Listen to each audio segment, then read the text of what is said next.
Number 10. Cyclops. While Cyclops might not be as powerful as some of the others on this list, he pretty much perfectly sums up the idea of a hero who has to hold back his power in order to fight. I mean, that's literally what his costume is for, really. Well, other than that sweet X-Men suit. That is just so we know what team he's fighting alongside. But when it comes to his visor, that is straight up being used to better control and restrain his powers, so that he isn't just optic blasting everyone he looks at or comes up against into next week. Additionally, Cyclops doesn't just use his visor, but also uses his gloves to do this. In his gloves are little buttons that Cyclops can basically push to control the visor, allowing him to open it more or less and change the angle at which it will emit his optic blasts. This is also why Cyclops is known as a master of trigonometry. He needs this knowledge so that he can best utilize his optic blasts, knowing exactly how and when to fire them, and with how much intensity in order to achieve whatever the fight calls for. So whether it's a giant full frontal blast or something a little bit more subtle, Cyclops is always prepared for each and every occasion, as long as he has his trig knowledge intact and his visor and his gloves with him. Since the character first debuted, his powers and their immense strength are something that have also been shown as bothering and plaguing this character, with him even believing that Jean could actually never love him because of his uncontrollable optic blasts. How could she ever love me? I have to wear rose quartz glasses all the time. It's not that big of a deal, psych. Just chill. Number 9. Starfire. Starfire is a character who is immensely powerful, and honestly, we don't talk about her enough on this channel. It's been a minute since we talked about Corey, but let's get into it. The Teen Titans in general are an immensely powerful team, and now that they're no longer teens and are fully grown adults, being known simply as the Titans, they're even more powerful than they once were. Being in control of superpowers as an adult superhero is really, I think, all about knowing when to hold back. Over time, characters have a tendency to only get more powerful and more experienced with age, and Starfire is no exception. In the comics, even pre-Flashpoint Starfire in a fight against Blackfire acknowledges that she is indeed her sister's equal in terms of her power and prowess, saying that the only reason that she has not beaten her sister is because they have never fought as equals, despite being equal to one another. And her sister responds by saying that due to Starfire's caring nature, Corey often holds back, which is basically her weakness. At least, that's how Blackfire sees it. While Blackfire might see this as a weakness, I'm sure Starfire would actually see it as a strength, as it is also what makes her a hero. Sometimes in order to be a hero, you have to know when to restrain yourself, you know what I mean? Number 8. Gentle. Gentle is such a great mutant hero, one we honestly do not talk enough about. His power is so great that it's believed using it could actually result in him losing his life. As a result, Gentle was given vibranium tattoos, which allow him to better contain and control his powers. His powers grant him augmented strength. Despite his mutant name, Gentle can actually become insanely muscular, increasing in size and mass, and we don't actually know the limits of his powers yet, which is why they're also so dangerous. Using them is also really hard on Nesno's body, which could result in his death. Gentle is a hero who, while also a citizen of Krakoa now, is also known for his Wakandan heritage, being actually part Wakandan and part Russian based on his parents' heritage. Initially, it was believed that using his power also caused him great pain and actually resulted in seizures, but we later learned that this was actually more psychological. The vibranium tattoos were therefore helpful for him in regards to using his powers, but were also helpful in the way that they seemed to help lessen his pain. Gentle was also recently a candidate for the X-Men, and one of the mutants you could vote to have elected to the team. He didn't get chosen, but I honestly hope he does get to join the main team in the future, as he's a really neat and unique hero and character. Number 7. The Flash. The Flash might seem like a weird pick for this list, especially as up to this point we've mostly been focusing on characters who have something physical or mental that forces them to hold back their power set. But with the Flash, it's actually all about how powerful he is. He is, I would say, too powerful, which is the issue, especially in regards to his ability to time travel. While Barry Allen as the Flash has traveled back in time and changed things only to learn afterwards of how this was kind of an awful mistake, upturning the entire universe as a result of the change he'd made to basically save his mother, Wally West has seemingly learned from his predecessor's mistakes. For that reason, Wally actually prefers not to get involved when it comes to time travel. He knows that to do so could possibly break the universe and so has a tendency to be more reserved and much more careful when it comes to racing through the time stream. And even when his friend Hunter Zolomon had begged Wally to use his power to help reverse his paralysis by traveling back in time to prevent it, Wally actually refused. This is what prompted Hunter to become the villain known as Zoom, believing that Wally simply wouldn't help him because he'd just not known enough tragedy in his life, as Hunter had. Zoom believed that in order to make Wally as the Flash a better hero, he would actually have to make him suffer. Number 6. Hellstrom. Hellstrom is actually someone who is similar to another character on this list in regards to his heritage, although the other character I'm comparing him to here is actually not from Marvel, but stay tuned for more on them. Because this point is all about Damon Hellstrom, or Hellstorm, depending on his persona and his mood. Hellstrom is said to be the son of Satan, although it is unknown up to this point if his father is really the true devil or just one of the many demons posing as the devil in the Marvel Universe, including Damon's father, as well as Azazel, who is Nightcrawler's father, and Mephisto, who isn't really known for being a father, but did once have a son named Blackheart. That is a thing that happened, and Blackheart did try to usurp him, so, you know. Hellstrom, as such, has two different personas within him, one that is inherently more good and heroic, and another that is straight up or on the verge of being evil, more influenced by his father's heritage. Sometimes these two personas are kind of given different names as well, Hellstrom or Hellstorm, depending on which persona he is leaning more towards at the time. Sometimes Hellstrom is actually only spelled with one L, and other times he's used these names to sort of like protect his identity, although they are both super similar, so I don't really fully understand how that's supposed to fool anyone. Hellstrom has often struggled with unleashing the full force of his power, and sometimes, in fact I would say often, regrets its ties to hell and the darkness that lies within him. Number 5. Shazam. Shazam, or Captain Marvel as some still refer to him today, is one of the most powerful heroes DC has, and in fact some would argue that when it comes to his fights and contests with Superman, it is he, not Superman, who is often the one who would need to hold back.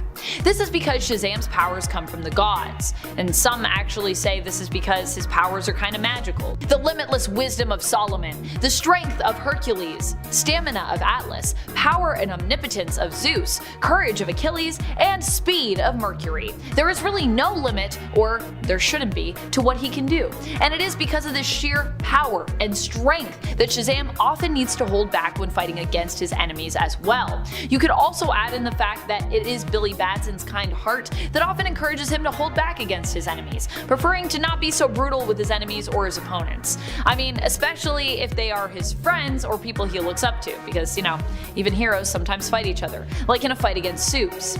At one point, Superman even played host to Captain Marvel and actually marveled at his sheer power. So, you know you're probably going to need to hold back when you're like wowing Superman with your power levels. Number 4. Blue Marvel. If you are powerful enough to knock out Hulk and live to tell the tale, even if he possibly is maybe a less stronger version of the Hulk from the Ultimate Universe, then you probably need to rein in your powers almost all the time. Blue Marvel's powers come from him being a scientist and being forever changed by an experiment gone wrong. Adam Brashear was the project lead on an experimental attempt to manipulate and utilize antimatter. When the negative reactor exploded, it transformed Adam into, in essence, what he was trying to create. He became an antimatter reactor, harnessing antimatter, which basically powered his amazing newfound abilities. Number 3. Superman. I mean, Superman is one of the strongest superheroes DC has to offer. He packs a mean punch, and I mean a mean punch. He often holds back, and not just in regards to strength and holding back actual force,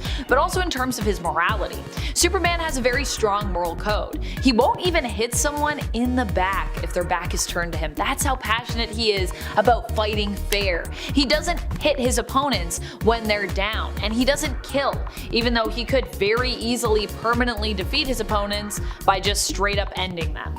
This just isn't Superman's style, and honestly, it's what most people love and respect about Superman. To use his power to annihilate his opponents would actually kind of be sinking to their level. In fact, in realities where he has chosen not to hold back, like Injustice, where he brutally murders the Joker in response to him destroying Metropolis, killing his BFF Jimmy Olsen, and manipulating Superman into killing Lois, Clark becomes a straight up villain and a brutal dictator, which is why he chooses to hold back more often than not in the comics, because he is aware of how power can easily corrupt people. I mean, to be honest, a lot of his villains are people who allow themselves to become corrupted by great power, whether or not they're aware of that. Number 2. Hulk.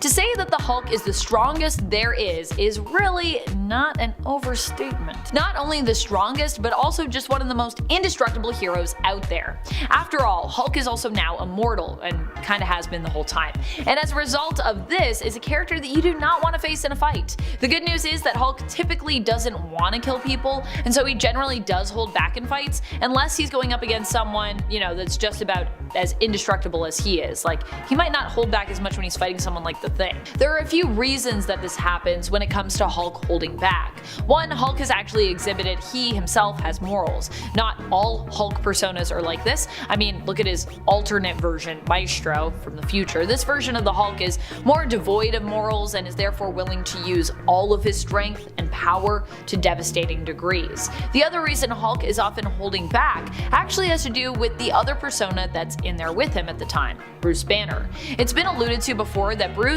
can act at times like the Hulk's conscience, but then again, it's also been suggested that Hulk actually might be Bruce's conscience, so kinda depends on the story you're reading as to who is the more heroic between those two personas. Number 1. Raven.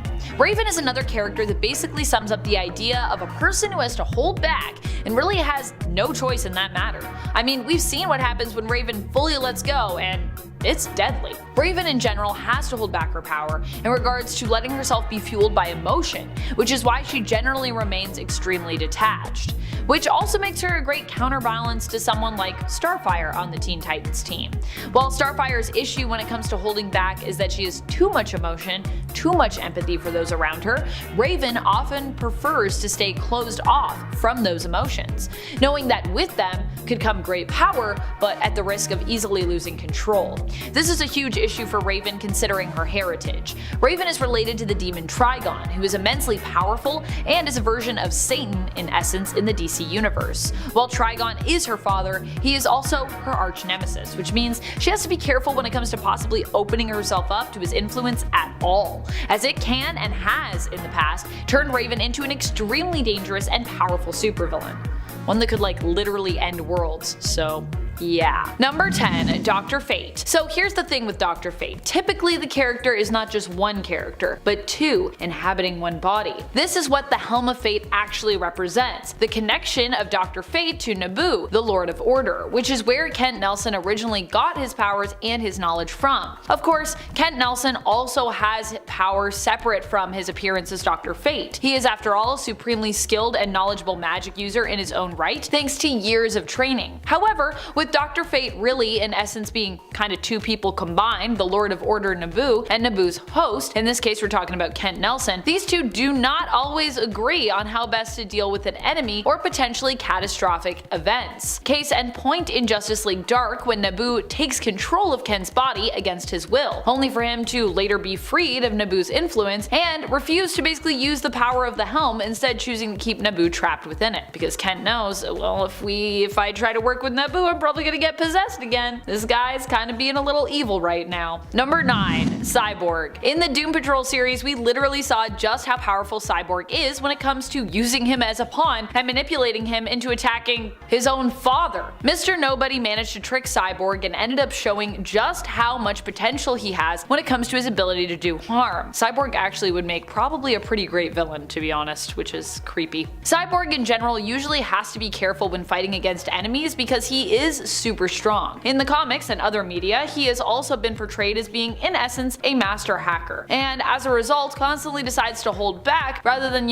just use his hacking skills to manipulate the world, which would kind of be, and sometimes that would be a little insidious. In the Snyder Cut, it's even alluded to that Cyborg is actually one of the most powerful people in the Justice League, with him being able to control all the banks and bank accounts of the world if he wanted. That's just part of what we get to see. Here he is shown as pretty much having access to everything technological, but being someone who chooses to use this power reluctantly and responsibly, because he is a hero. Honestly, when it comes to powerhouses in the comics who are capable of doing more, but choose to hold back, knowing that unleashing the full force of their power could be pretty dangerous, Cyborg is actually one of the best examples, even though some might not fully comprehend or accept him as the powerhouse he is. But Vic definitely deserves that. Number 8. Sunspot. Sunspot is one of my favorite heroes when it comes to those who have to hold their power back. I mean, at one point, his power was at risk of killing him, guys. After being shot in the head, he was forced to wear a headband to help regulate his powers, as he lost control of them, somewhat, and left unchecked, they could easily kill him. Sunspot's headband would regulate his powers, thereby protecting Roberto da Costa from being burned up from the inside out by literally holding back and balancing his powers for him. And we see just how necessary this is when Bobby, who at the time was known as Citizen V, decides to throw caution to the wind, removing his regulator headband to prove that he is indeed one of the most powerful mutants to have ever existed, while also obviously fighting to save the world by using his power to keep the world engine running, putting his life on the line. Number 7. Sentry. EJ Graham in the comments for the part 1 of this video was considering suggesting Sentry for a potential part 2. Ultimately though, he decided against suggesting that perhaps Sentry doesn't hold back, and instead often simply gets written out of Marvel Comics because he's too overpowered. I would argue that him both being written out / killed off because he's too powerful, and him having to hold back because he is too powerful, are actually both true. Sentry does every now and then go in guns a-blazing, with him ripping people in half kind of becoming a weird, every so often semi-regular occurrence. However, I will also say that more often than not, we've actually seen Sentry hold back his powers and express restraint, especially when you consider he agreed to wipe his own mind and the minds of everyone else on Earth of his superheroic existence just to protect them from the evil villain, the Void, who is basically Sentry's villainous alter ego he was made to believe that he'd always had after being brainwashed by Mastermind. Number 6. Wonder Woman. We have seen what happens when Wonder Woman stops holding back, and it's not pretty, I'm gonna tell you that. Whether we are talking about emotionally with her giving into a well of despair, or physically with her causing the mass destruction of the entire planet as a result of a fight against Superman. In Tales from the Dark Multiverse, War of the Gods, her giving in emotionally resulted in her being overtaken by Hecate, who she had previously trapped in her subconscious, initially preventing Hecate from possessing her. However, after the destruction of Themyscira and the death of her sisters, her fellow Amazons, and her mother, Diana ends up losing hope, and thereby loses control over herself. In Wonder Woman Dead Earth, we learn of how Wonder Woman giving into her rage and removing her bracelets, which in this story hold back Diana's power, results in the destruction of the planet. Even in the main continuity, it's actually been suggested that Diana is much more powerful than she lets on, and this is likely because without holding back, she could actually cause major damage and destruction to the world around her and people in it. Number 5. Storm. Storm has demonstrated restraint on multiple occasions when facing her enemies, and has proven time and time again how much of a badass she is in the comics. Recently, during the AXE Judgment Day event, Storm was one of the few people to survive Uranus' initial attack on planet Arakko, formerly known as Mars. This went down when Storm was the acting regent of Arakko, the planet and nation's leader. Storm is the only person I believe to have actually sat on both the Great Ring of Arakko and the Quiet Council of Krakoa at the same time, and she made this work for actually a pretty good while. In order to get her seat, she actually had to defeat the previous regent who held the seat of All Around Us, that's the name of the seat that she holds, Nameless, the shapeshifter queen. While Storm bested Nameless, she refused to kill her opponent, preferring to hold back and allow Nameless to live, forcing Nameless to actually curse Storm and choose to take their own life rather than simply admitting defeat. Number 4. Black Bolt. Black Bolt is a character who is so powerful, half the time just the threat of him using his power is enough to stop those who oppose him from basically messing with him. Black Bolt's power first manifested at birth, as his mother and father exposed him to Terrigenesis before he was even born as part of an experiment to see, kind of what that would do. This, along with his immensely powerful genetic makeup, resulted in him being born as one of the most powerful Inhumans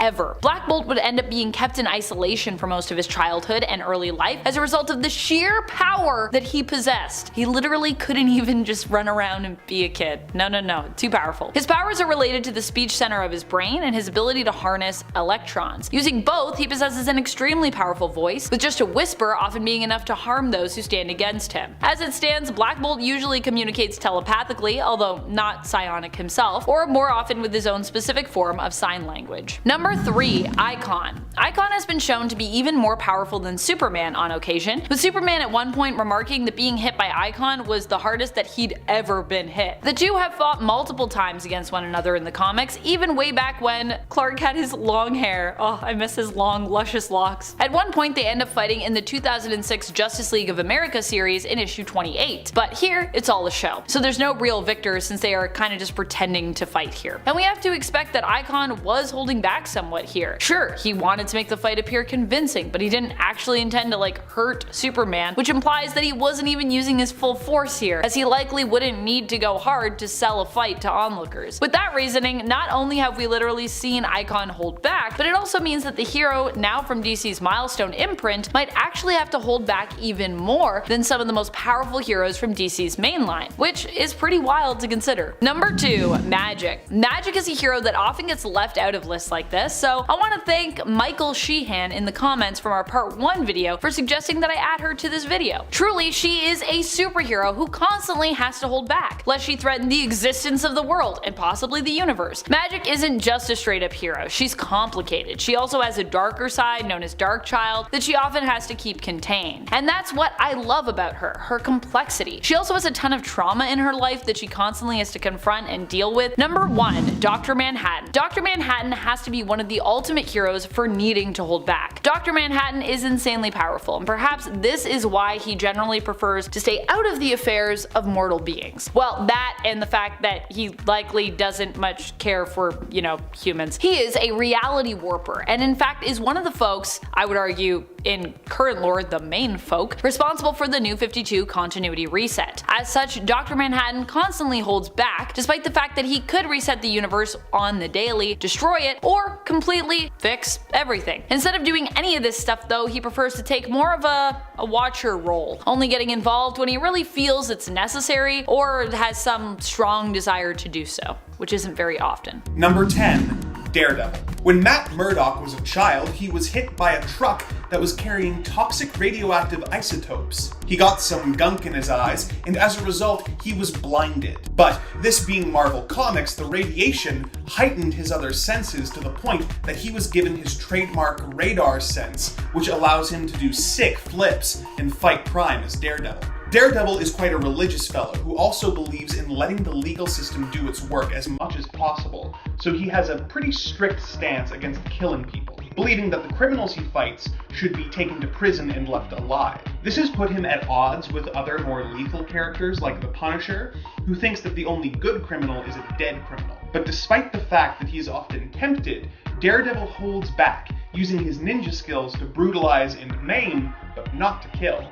This self-imposed rule has been broken a couple times, such as when he was possessed by a demon, when he was forced to shoot a helicopter pilot who was using a minigun to brutalize Hell's Kitchen, and when he attempted to shoot the Punisher, when Frank had tied him up and taped a gun to his hand. But once again, these are pretty extreme situations where he didn't really have any other options.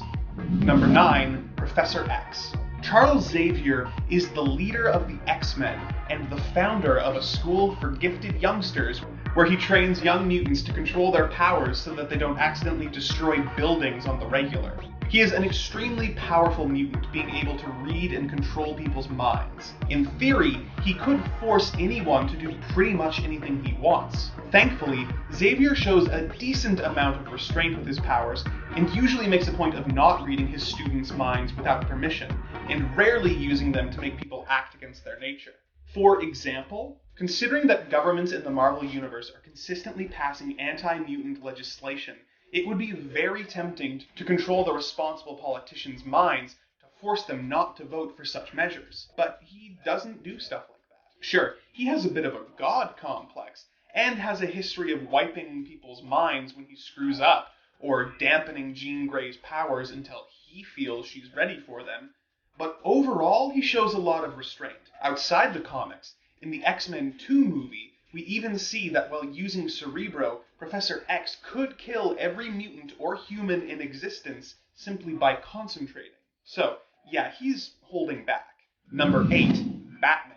Batman is similar to Daredevil in the regard that he is one of the most gifted martial artists in the world and has extensive knowledge on how to handle any situation. Like Daredevil, he also has a strict moral code that prevents him from killing any of the criminals he faces, despite the fact that he certainly could with ease. For example, in Book 1 of The Dark Knight Returns, Batman is fighting against a group of thugs, and in his inner monologue, we can see him playing out strategies, saying, "There are 7 working defenses from this position. 3 of them disarm with minimal contact.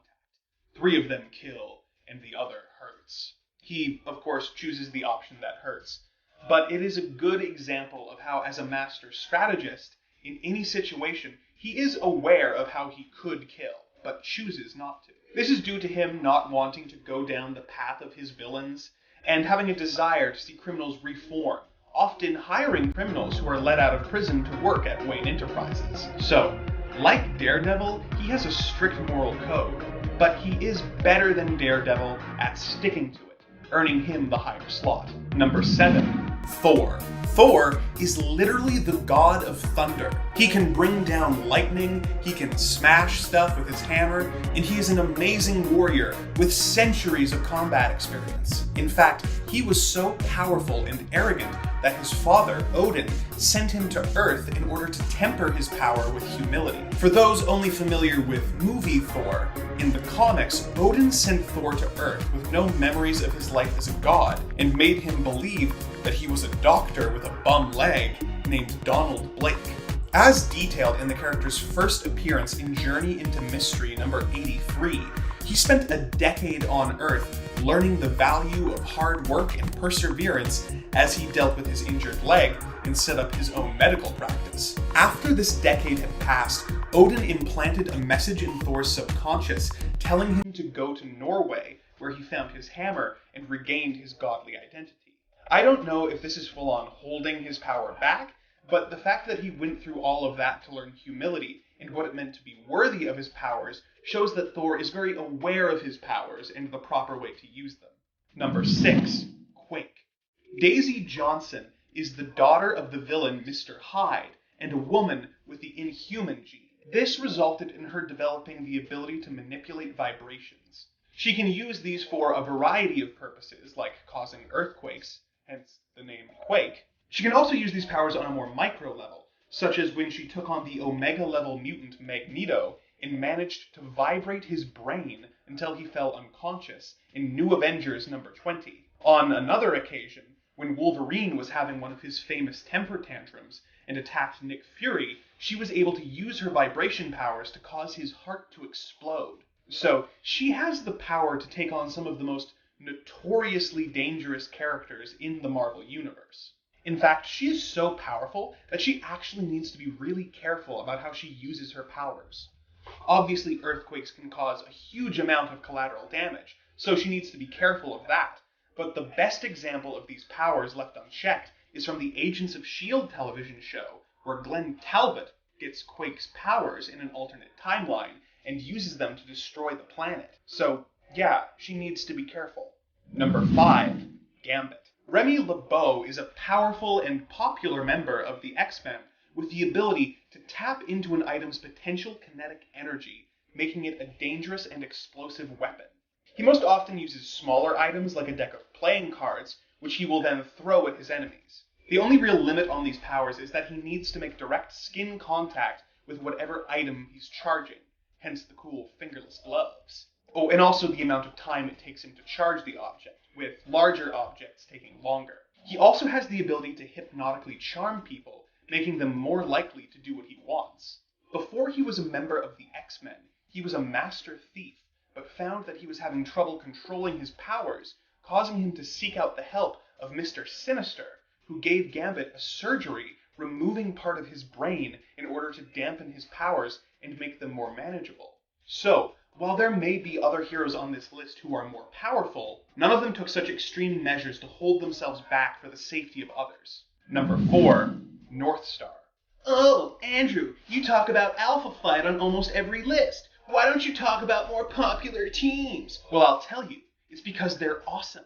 And because I spent a lot of money collecting every appearance of Alpha Flight over the pandemic, including the issue in Volume 2 that features the first appearance of Big Hero 6, which was a real pain in the butt to find. And talking about them in a work video makes that a tax write-off. Plus, it's my list, and you're literally in my home right now, so I'm going to talk about who I want to talk about. Jean-Paul Beaubier is the fastest mutant in the Marvel Universe, since Quicksilver isn't a mutant anymore.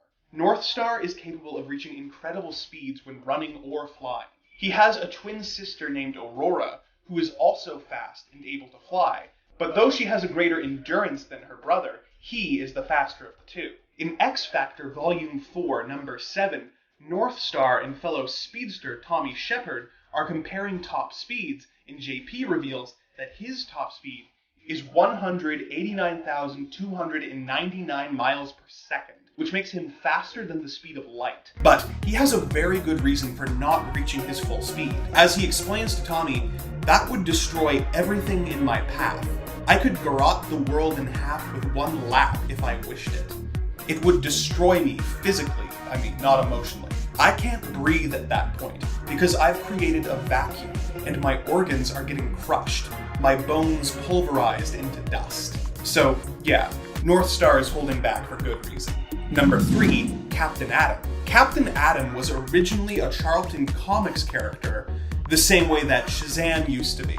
DC Comics eventually purchased Charlton's collection of heroes, and as a result, he was introduced into the DC universe. In the DC retelling of his origin, Nathaniel Atom was a man sentenced to death for treason. He was offered the opportunity to instead sign up for an experiment designed to test the structural integrity of an alien metal. To test this, they placed Atom in a metal egg and then blasted it with a nuclear explosion. He was vaporized, but much like the Watchmen character he inspired, Dr. Manhattan, he was reconstituted with the metal now covering his skin. Captain Atom can tap into the quantum field and convert the energy into powerful blasts. He can also generate and manipulate matter, such as when he transformed Green Arrow's arrows into butterflies. Captain Atom has to be very careful with his powers, as he is essentially a walking nuke. When he uses his upper power levels, he will start to leak radiation, and if his metal skin is ruptured, he risks detonating like an atomic bomb and destroying whatever city he's in. Number 2, Scarlet Witch. So, Scarlet Witch is one of the most crazy powerful people in the Marvel Universe. One time, she was able to rewrite reality so that mutants were the dominant species on the planet and humans the minority. When Magneto ticked her off, she decided to rewrite reality again, taking away something like 99% of the world's mutant powers by simply saying, no more mutants. She could do that again anytime she wants. I really don't think I need to say anything else on the subject. Number 1, Spider-Man.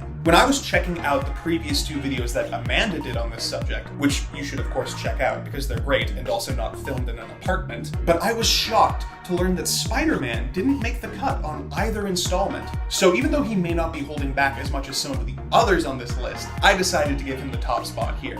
Spider-Man is a powerful hero, being able to climb walls, swing from webs, and use his spider sense to avoid danger. But what we're talking about here is his super strength. He can lift several tons at once, as he infamously did in Amazing Spider-Man number 33, when Dr. Octopus trapped him under loads of heavy machinery. But when you have that level of strength, and also have a rule against killing, you have to make sure you pull your punches to avoid taking someone's head off. This was discovered by Doc Ock when he took over Spider-Man's body and became the superior Spider-Man. In one of his first adventures as the new Spidey, Ock fought the Scorpion, and when he punched the Scorpion in the jaw flew clean off. As Doc put it, never knew this body held so much power.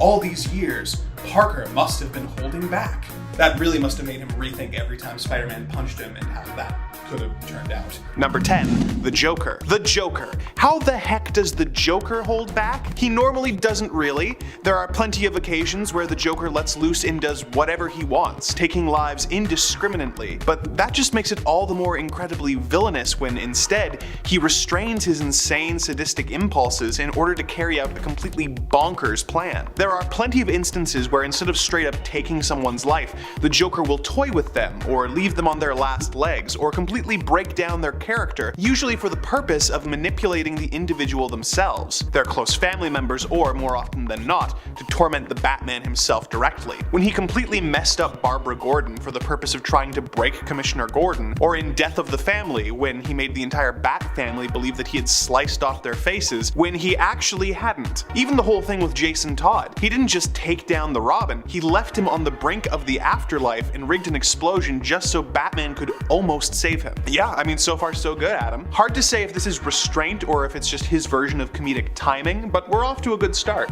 Number 9. Mr. Mixi. Mr. Mixi here is probably the best example of someone who is technically a villain and who has no choice but to hold back. If you want to see just how powerful this fifth dimensional imp actually is, all you have to do is read the Emperor Joker story, where his powers are granted to someone who totally shouldn't have them, the Joker. Using this power, Joker eventually causes the end of everything. But Mr. Mixi, he mainly just uses his abilities to be a pain in the butt and prove that he is smarter than Superman, his favorite superhero. I mean, there's a large case to be made that Mr. Mixi isn't even a villain at all. The point here is that this imp has the power to completely destroy everything we hold dear, but he knows that, and he has to keep his power in check to make sure that that doesn't happen. He's a villain, but that doesn't mean he isn't responsible. A great choice. What Adam doesn't mention is that Mr. Mixi is so overpowered that he actually has given himself a weakness to make things more interesting. That being that he will return to his own dimension if you can trick him into saying his name backwards. Kiltipsixum. Number 8. Impossible Man.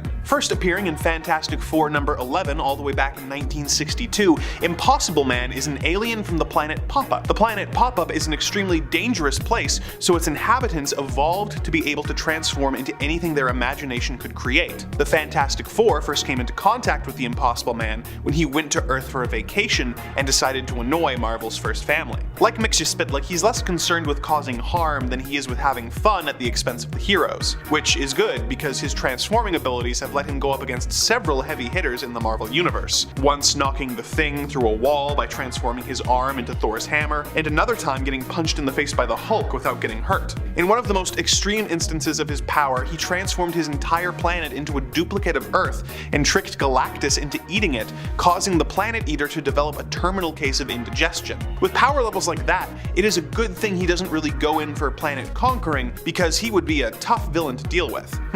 Not sure if I'd rank him above Mixi, but they do seem to have a similar deal going on. Number 7. Molecule Man. Owen Reese was an ordinary lab technician who was repairing an atomic device and was caught in an accident that granted him incredible powers. This was actually a part of a plan by the Beyonders to end the universe, but for simplicity's sake, we're just gonna stick with the basics. He was granted the ability to control matter and energy, but due to a lack of confidence, was unaware of the true extent of his power. He originally thought that he had to be using a metal wand to manipulate matter, and also was under the impression that he could only control inorganic matter, but both were actually untrue. He was actually so powerful that the Watcher captured him, believing that he was too dangerous and could potentially destroy the universe. He eventually came back to Earth by reconstructing his body, and for a time was one of the most powerful beings in the Marvel Universe once Dr. Doom helped him realize his true potential. He went toe-to-toe with the Beyonder and helped save the universe in Secret Wars 2. He became less outright villainous as the years went on, with him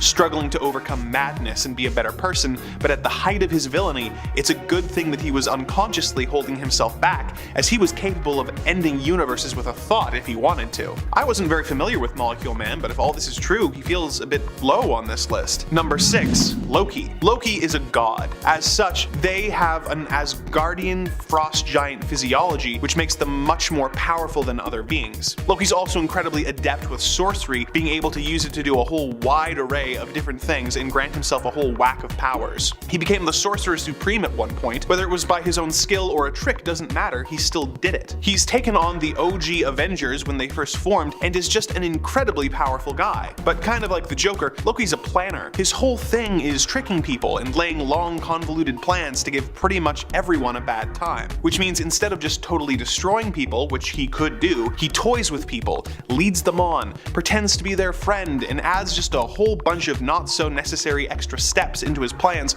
all for his own entertainment. On a personal note, I recently read the X-Men Alpha Flight crossover from 1985, where Loki grants the humans and the mutants the power to make the world a utopia. He takes away this power and attacks them when the heroes refuse it, but it does prove that Loki could fix all of Earth's problems by himself if he wanted to. He just chooses not to. Number 5.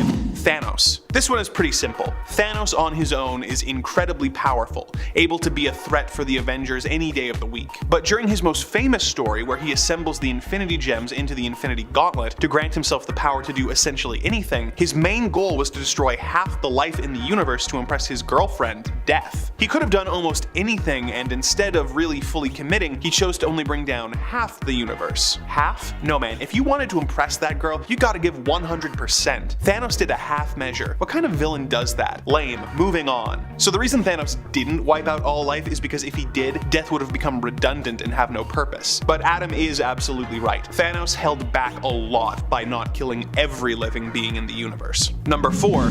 Doctor Doom. I don't know if I'd say Doctor Doom holds back his power. I think a better explanation would be that he chooses his time to strike. And personally, or rather Adam, thinks that this is because he just wants to use the least amount of effort possible when he engages in battle. Now, this is obviously not always true. We've seen Doom completely obliterate his opponents on multiple occasions, and he has become the most powerful person in the universe on multiple occasions, using that massive power to do whatever the heck he wants. But let's think about all the times that Doom doesn't actually have to use his power. How many times have we seen Doom just sit on his throne without having to do anything because people know better than to cross him? So many times. His power speaks for itself, and so he doesn't really have to use all of it. Simple as that. But okay, let's think of an example. When his master, the Marquis of Death, came and judged him, Doom got sent all the way back to be swallowed by a megalodon. He had his heart turned to stone and his blood into acid, and not only did he survive, he managed to make his way back to the Marquis of Death, and instead of just taking him out immediately, Doom disguised himself and pretended to be the Marquis' apprentice, just waiting for the moment when he could waltz up and completely slap the guy. Which he did after the Fantastic Four had brought the Marquis down a few levels. I mean, I can't argue that. Plus, think of all the times he delegated with his Doom bots. Number 3. Apocalypse. Some of you may not know just how powerful Apocalypse is. His mutant abilities are immortality and control over his molecular structure, which is pretty powerful. But then he was given a power buff when he interacted with a celestial spaceship and gained celestial armor and 2 different techno-organic viruses that turned into a benefit for himself. Now he can essentially grant himself any power that he wants. Superhuman strength, teleportation, telekinesis, flight, telepathy. He can produce force fields, energy blasts, absorb energy, and even grant power boosts and totally new powers to others. And that is part of the key point here. Apocalypse is famous for his horsemen, who he grants massive power boosts to be his henchmen, but also to enact his true purpose. See, the name of the game with Apocalypse is survival of the fittest and the evolution of the mutant species. So, while he could completely obliterate the X-Men with his crazy level of power, like he did one time in the animated show, he prefers to send out his horsemen as a test against the X-Men to make sure they are truly powerful enough to carry on. But he's chilled out a bit on that front more recently. Number 2.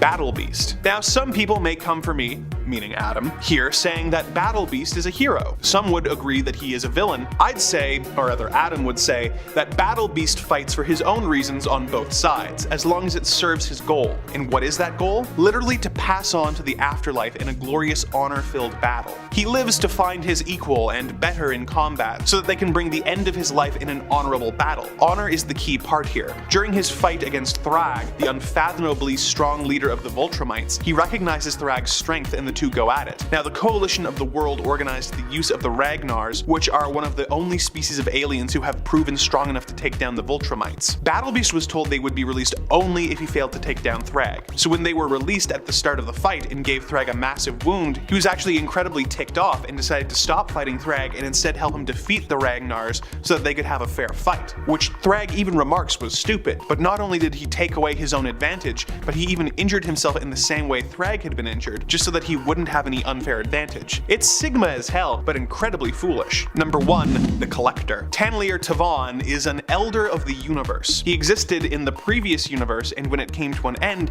he was the only one of his race chosen by the cosmic entity Death to be given immortality and survive in the new cosmos. As an Elder of the Universe, he is almost completely unkillable unless all his molecules are completely eradicated. While he looks like an old man, he has a second form where he gains powerhouse super strength, invulnerability, and cosmic energy manipulation for defense, offensive, and matter manipulation uses. But despite all that power, he time and time again does not use the full force of his power to trap and collect at least one of everything in the universe, including sentient beings. A lot of the time, he doesn't even go off to do these things himself, which he totally could. Instead, he'd rather let others do it. And I mean, when you have literally all the time in the universe at your disposal because you can't be stopped, then yeah, why do anything yourself? No need for urgency. I guess when you consider that the Collector could obliterate most people and only chooses not to so that he can collect them, he's a pretty good choice for the top spot. Number 10. Sleaze. Sleaze was originally Darkseid's right-hand man as the new god began accumulating more and more power on the planet Apocalypse. Eventually, Darkseid grew tired of Sleaze's depravity and banished him to Earth using his Omega beams for the very first time. He was stranded on Earth for hundreds of years, making a home for himself in the sewers underneath a slum in Metropolis. Despite not having done much during his many years on Earth, he is actually extremely powerful, being able to dominate the minds of others. He could use these powers to control the governments of Earth or install himself as a ruler, but he refrains from using his powers to their full potential, deciding to instead use them for relatively small-scale crimes. For example, in his first appearance in Action Comics number 592, he uses his mind control power to kidnap Big Barda, forcing her to star in adult films that he sells to a local producer. When Superman shows up to stop him, he manages to bring Superman under his control as well. What does he do with the opportunity most villains could only dream of? Having the Man of Steel himself as a mind-controlled servant? Does he rob banks? Does he make Superman knock down buildings? No. In the next issue, he just tries to make another video starring Superman and Big Barda. Fortunately, Barda's husband, Mr. Miracle, stops his scheme before things get too spicy, but it's lucky Sleaze lacked either the ambition or the imagination to use a mind-controlled Superman to his full potential. Number 9. Lex Luthor. Lex Luthor is of course the arch-enemy of Superman, who is both a genius inventor and a ruthless billionaire who moonlights as one of the most dangerous supervillains in the DC universe. Lex doesn't have superpowers in the traditional sense, but he is so intelligent that it is essentially a superpower that has allowed him to come up with everything from his battlesuit to the cure for cancer. Now, if his only goal was to take over the world, he probably could, but he has to hold back on this to a certain extent, as he is also obsessed with maintaining his public image. If Lex were to own the fact that he's a supervillain and just go ham, he could probably be very effective at it, but all of his plans end up taking a lot longer than they have to because he has to make sure that he can't be linked to them and that his reputation stays intact. On the one hand, this is practical, as he certainly doesn't want to end up in prison if he's stopped, but on the other hand, if it weren't for his pathological need to be beloved by humanity, he could save himself a lot of effort. On the other hand, if he chose to put his brain towards good, he probably would be one of the most beloved minds on the planet, but his greed and lust for power prevents him from reaching his full potential on that front as well. Number 8. Black Adam. Teth Adam was a member of the Kandaki tribe in ancient Egypt whose people were forced into servitude by a cruel pharaoh of the time. Most of his family was killed, but Teth Adam was able to escape with his nephew Amun when the wizard Shazam brought them to the Rock of Eternity to make Amun his latest champion. Amun learned that he could share his powers with Adam, and the two returned to free their people. Amun wanted to find a peaceful solution, but Adam felt that peace was not an option and wanted revenge. So he killed Amun in order to gain his power for his own. In the present day of the DC universe, he is the ruler of Kahndaq, and sometimes a member of super teams like the Justice Society. He kind of flip-flops between being an anti-hero and a straight-up villain. His enchantment from the wizard Shazam has granted him the strength of Shu, the speed of Horus, the strength of Amun, the wisdom of Zehudi, the power of Aten, and the courage of Mehen. This gives him super strength, speed, flight, and lightning casting abilities that make him capable of taking down most of the heroes of the DC universe with ease. Despite this, he doesn't usually go in on the whole conquest thing and sticks to his home country. This is due to a deal he made with the Justice Society that says that they won't interfere with his rule if he promises not to expand his borders. It's a good thing he mostly sticks to this, as when he did decide to cut loose and start World War III, he was a menace to stop and was responsible for the death of millions of innocent lives. Number 7. Magneto. When Max Eisenhardt was a young man in Germany, he was subjected to many atrocities at the hands of the Third Reich, who sent him to Auschwitz for no reason other than being Jewish. He eventually escaped and became known as Erich Lenscher. He discovered that he had the ability to control the powers of magnetism, and after the war, used them to track down former German soldiers. He developed the belief that mutants and humanity could not coexist and became Magneto, a mutant dedicated to mutant superiority and the leader of the Brotherhood of Evil Mutants. He is what is known as an Omega-level mutant, being capable of amazing feats such as defeating the Avengers by himself, taking control of the Earth's satellites to hold it hostage,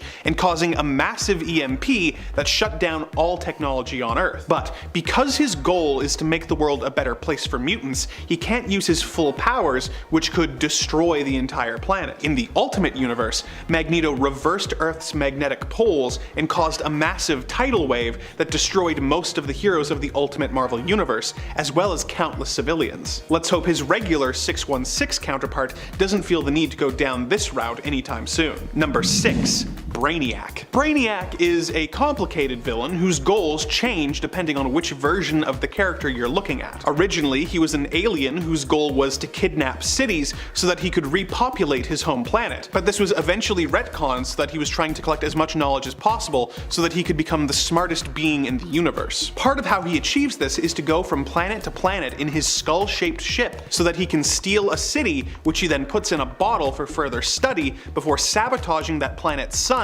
so that the planet will be destroyed, making him the sole owner of the information. What I find relevant for this list is that destroying the planet is the easy part for him. What tends to take the most time is getting the city bottled and shrunk. He achieves this with an army of robots and a special shrinking beam, but it does take time, usually enough that Superman is able to stop him. So Brainiac could destroy the planet without getting particularly close and wipe out all of its population, but as he needs a sample to study, he is forced to go through more complicated and elaborate means to accomplish his ultimate goal. Number 5. Orphan Maker. When a mutant named Peter was taken from an orphanage run by Mr. Sinister by a mutant named Nanny, he was fitted with a battle suit that made him impervious to most types of damage. Him and Nanny go about a twisted scheme of saving mutants by taking them from their non-mutant parents, who Peter then takes out, earning himself the nickname Orphan Maker. The battle suit makes him an incredibly powerful foe, but also acts as a power dampener for his as of yet unrevealed powers. However, Nanny has stated that his power is world-ending, and if unleashed would leave no survivors on the planet. So whatever he's holding back, it must be pretty powerful. I honestly couldn't find much info on his potential powers, but if you know something I don't, please let us know in the comments below. Number 4. Lucifer. Lucifer is of course a fallen angel who rules Hell. He ruled Hell for over 10 billion years, growing tired of the various stereotypes that mortals had come up with about him, claiming that he stirred evil in their hearts and bought and traded souls, all of which were untrue as he simply punished the souls who ended up in his realm. He eventually chose to leave, banishing all the souls and handing the keys over to Sandman and going to Earth to open a bar. He is still evil, I mean he is the devil, and he has an incredible amount of power, being immortal and nigh omnipotent, and being able to manipulate reality at will. Something interesting about him though is that he chooses to always keep his word and never lie. This isn't some weird rule that he is forced to follow. He just has a specific code of honor that he chooses to stick to. So even though there have been times where he's been tricked by characters like John Constantine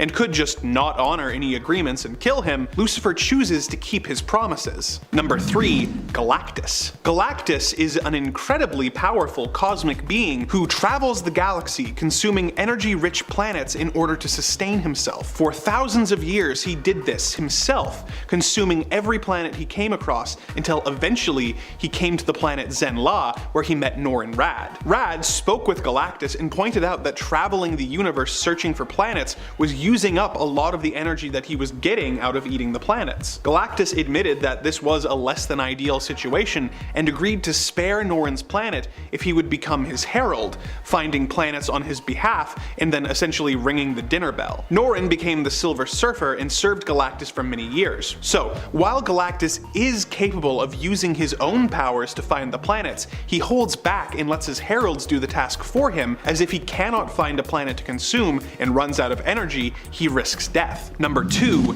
Ares. Ares is the god of war and frequently tangles with Wonder Woman, being the main villain in her first feature film. In current continuity, he's a lot more chill and actually works with Diana a lot of the time, but we're going off of the new Earth continuity for this one. Ares gains his power from conflict on Earth, often stoking the flames of aggression to get people or countries to go to war. The more intense the war, the more powerful he becomes. However, he is in the difficult position of having to keep people in conflict without letting the conflict reach too much of a boiling point. For example, if he helped start a third world war, that would be really good for him, but if that war escalated to the point where the planet wiped itself out, it would be really bad for him, as there wouldn't be enough conflict to sustain his power. This means that he has to hold back so that he can hit that sweet spot of conflict in the world. Number 1. The Beyonder. The Beyonder is an ancient being from a race known as the Beyonders who exist on a plane of existence beyond the limits of our known universe. When he was accidentally taken to Earth by a group of supervillains using a tachyon beam,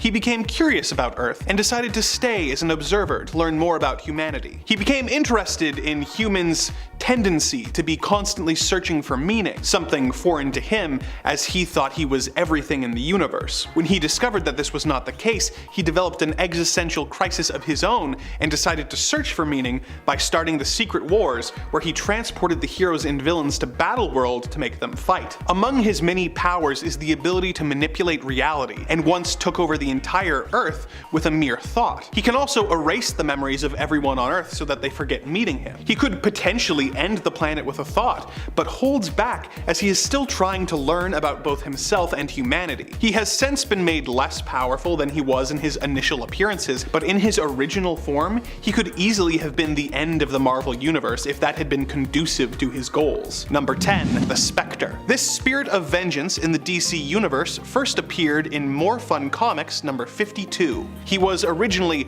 a demon named Aztar who was helping Lucifer to try and take control of heaven. He eventually had a change of heart and surrendered to the Archangel Michael. As a means of atonement, his memory and consciousness were wiped and he was transformed into the Specter. He is a divinely powered being capable of almost anything he can imagine. He can travel between dimensions and can shoot energy blasts, is immortal and capable of flight, intangibility, possession, telepathy, and telekinesis, just to name a few of his powers. In order to temper this power, he must be bonded to a human host, with his most often host being Jim Corrigan. Specter has no limit to his power, but is bound by the morality of his host, who often prevents him from unleashing the full wrath of God upon his enemies. Number 9. Green Lantern. The Green Lantern Corps are a group of intergalactic space cops who are led by a group of aliens known as the Guardians of the Universe. They have used the green power of will to create a central power battery on the planet Oa, and to create power rings which recruit members to the Corps and allow them to protect their sectors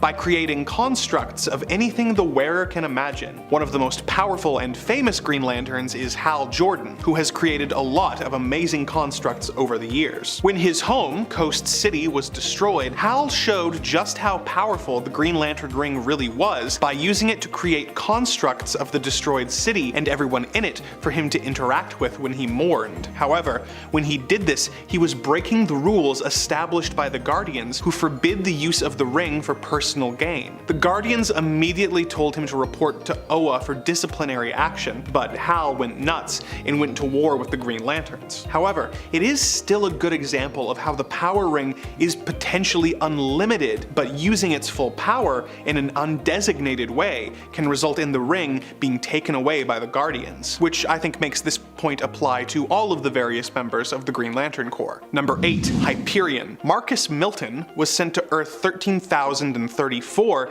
as a baby from a dying world of Eternals, where he was raised by a human father who taught him the morals of society. When he grew up, he became the superhero known as Hyperion and joined the super team Squadron Supreme. When his universe and another were colliding, Hyperion tried to prevent his universe's destruction, but failed and was left floating in nothingness until AIM scientists on Earth 616 pulled him into their reality and took him prisoner. He was eventually freed by the Avengers, who he then joined. Hyperion is a ripoff of Superman, whose powers come from the sun. As such, he has a very similar power set, being nearly invulnerable, having super strength, speed, stamina, and the ability to fly and shoot atomic energy from his eyes. Like Superman, he has to be extremely cautious due to his amazing strength, as he could easily destroy the planet if he lets loose too much. Unlike Superman, he has cut loose in a violent way before, such as when he plucked Atlantis from the sea and threw it to the ground, thus destroying it. But he felt bad later, so it's okay. Number 7. Captain Marvel. Carol Danvers is the half-human, half-Kree warrior who joined the Air Force before joining NASA. She discovered her powers and became a superhero, operating under various different aliases such as Miss Marvel, Binary, and Warbird, before eventually taking up the mantle of her dead love, Captain Marvel. She is an extremely powerful hero who has been a member of the Avengers, an honorary X-Man, a Starjammer, and the leader of the Alpha Flight space program. Captain Marvel has all the classic powers such as super strength, durability, and flight, but also has a few extra ones, such as the ability to shoot photon beams and the ability to transmute matter in order to reshape it into anything she wants. She is yet another example of a hero so powerful that they have to be sure to restrain themselves in order to not accidentally kill everyone on the planet. Number 6. Rogue. Perhaps the most obvious choice for a spot on this list, and one that it's frankly kind of embarrassing none of us thought to put in any of the previous 3 videos on this subject, is Rogue. Anna Marie has the mutant power to absorb people's energies through touch, which temporarily grants her their abilities, powers, and memories, and causes her victims to be weakened. She once attacked Carol Danvers, and as a result, permanently ended up with her powers of super strength and flight. She started out as a member of the Brotherhood of Evil Mutants before eventually joining the X-Men. Although her powers can be useful in a combat setting, it can really mess with your personal life when you can't touch anyone you care about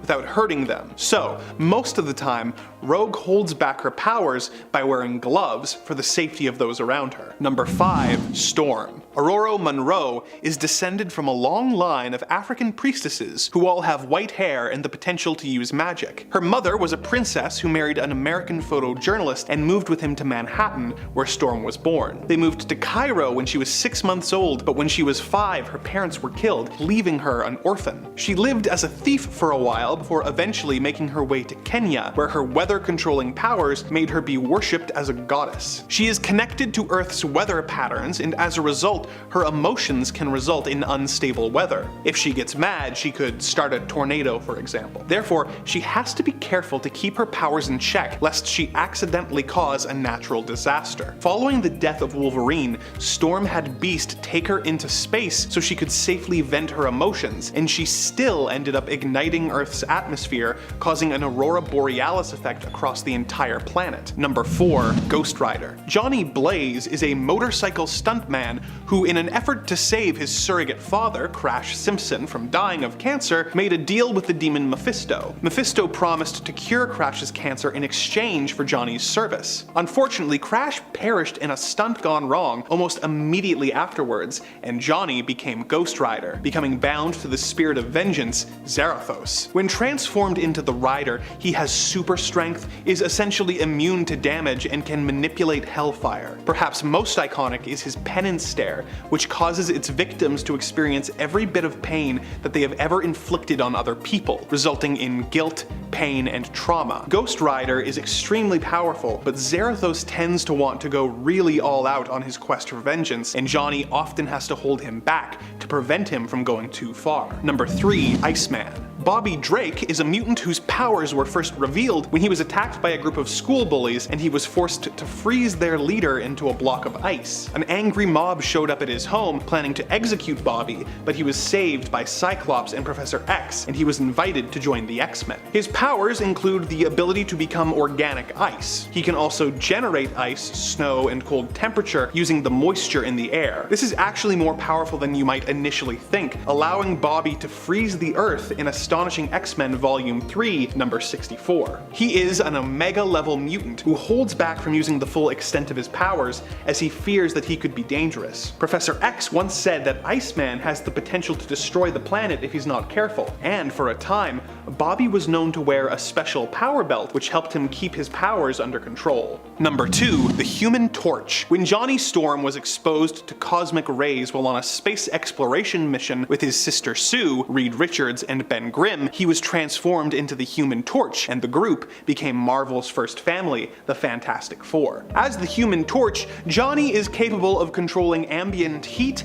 and transforming into a fiery plasma. He can sculpt and throw flames with his pyrokinesis and is able to fly. Most relevant to this list is his Nova Flame, which happens when the torch reaches his hottest temperature and expels it 900 feet around him at a temperature of 1 million degrees Fahrenheit. This makes him about as hot as a nuclear warhead, and if he did this in a populated area, it could result in several deaths. He has stated that this power has the ability to destroy a small moon. He also has to hold back so that he doesn't burn up the Earth's atmosphere, killing everyone on the planet. Number 1, Supergirl. Kara Zor-El is Superman's cousin. When the planet Krypton was destroyed, Kara's home, Argo City, was spared thanks to the efforts of her father. Although, due to radiation, the city was slowly turning to kryptonite. When the city was deemed past the point of no return, her father pulled a page out of his brother's book and built a rocket, sending Kara to Earth. She became Supergirl and was placed in an orphanage by Superman as part of her cover, although she was eventually adopted by the Danvers family. Supergirl has all of the same powers as Superman, such as flight, super strength, speed, hearing, invulnerability, as well as X-ray and heat vision. As someone with the same powers as Superman, Supergirl has to hold back when she fights villains,